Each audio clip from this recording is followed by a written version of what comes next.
आपके सामने एक ये लगन है और इस लगन में ये चीज़ें क्या क्या देखी जाती मैं आपसे बतलाना चाहता हूँ। ये कुंडली का चार्ट है। इसको पूरे कोई टेबा भी बोलते हैं, लगन भी बोलते हैं। यहाँ पूरा का पूरा इसमें 12 घर होते हैं और इसमें ये इसको भी लगन बोलते हैं और पहले घर को भी लगन बोलते हैं। अब हमारे पास एक सबसे बड़ी चीज़ है, 12 राशियाँ हैं, तो 12 राशियाँ 12 घरों में फिट हो जाती हैं, पूरे एक्यूरेसी के साथ आ जाती है। एक एक घर को एक एक राशि मिल जाती है। लेकिन हमारे पास ग्रह कम है, 9 ग्रह हैं और 9 ग्रह ये कहीं पर भी बैठ सकते हैं। लेकिन ये 9 ग्रह कैसा और किस प्रकार का कब फल देंगे, इसमें इसके बारे में जानने के लिए हमें ये देखना पड़ेगा। ये जो 12 घर हमारे पास हैं, इन 12 घरों की जो स्थितियां हैं वो हमें किस किस के बारे में बताती हैं, यानी कि किन किन चीज़ों के बारे में बताती हैं। आप जो कुछ भी दुनिया में देखते हो वो सब हमें इन 12 घरों से ही पता लगाना है। तो यानी कि एक एक घर अपने अंदर बहुत सारी चीज़ें समेटे हुए है। फिर मैं कॉमनली मानव ज्योतिष की यहाँ पर बात कर रहा हूँ, यानी मानव ज्योतिष का मतलब जो हम ह्यूमन लाइफ के बारे में बात कर रहा हूँ, जो ह्यूमन लाइफ को प्रभावित करती हैं चीज़ें। ह्यूमन लाइफ का नेचर क्या है, वो क्या क्या चीज़ें खाता पीता है, कैसा रहन सहन है, कैसा काम करता है, उन सब चीज़ों के बारे में बात कर रहा हूँ। ये मानव ज्योतिष के अंतर्गत आता है। तो पहले घर से सबसे पहले देखते हैं हम शरीर। इसको शरीर को देखते हैं, इसको तन भी बोलते हैं और इससे धन की स्थिति भी आती है।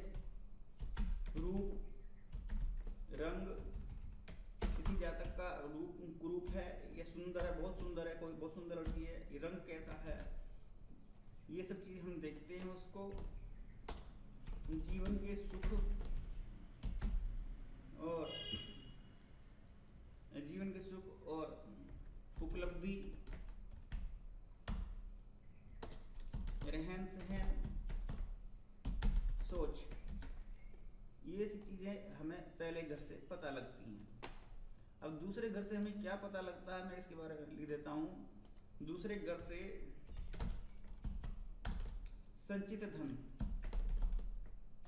यानी कि जो आप बैंक बैलेंस बना कर रखना चाहते हैं। बहुत लोग मिलते हैं, वो कहते हैं कि भाई साहब कमाते तो बहुत अच्छा है लेकिन हमारे पास रुकता नहीं है।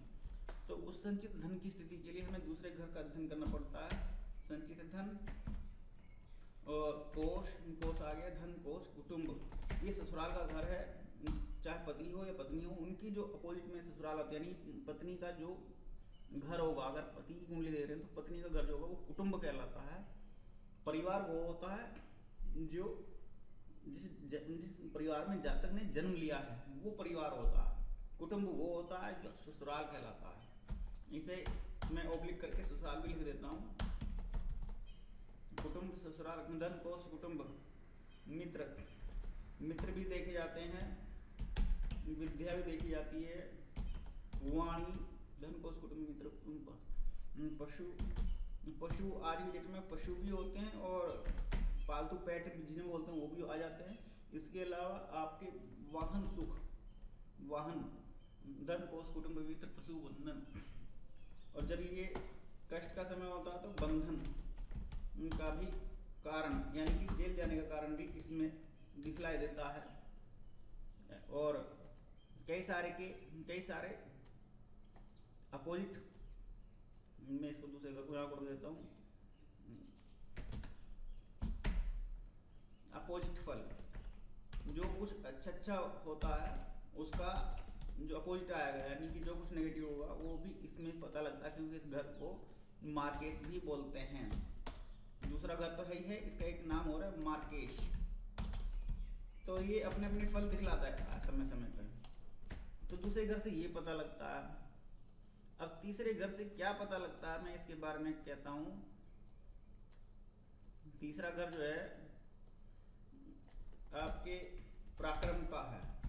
किसी आदमी के अंदर हिम्मत कितनी है रिस्क लेने की, बिजनेस में रिस्क लेने की, कोई जोखिम वाले काम लेने की। कोई खिलाड़ी होता है, खिलाड़ी बनने की क्षमता कितनी है, शरीर को कितना उछाल सकता है, कूद फांद कर सकता है, भुजाओं से कितना अर्न कर सकता है। पराक्रम, हस्त अर्जित धन, हस्त अर्जित धन उसको बोलते हैं, जैसे कोई आदमी अपनी शिल्प कला में कुछ भी काम करता है उससे धन कमाता है। कोई टाइपिस्ट है वो धन टाइपिंग से कमा रहा है, 2 हाथों का इस्तेमाल कर रहा है। कोई डॉक्टर है या कोई लेखक है तो वो भी दोनों हाथों का इस्तेमाल कर रहा है। हालांकि डॉक्टरी में तो बहुत सारी चीज़ें आ जाती हैं।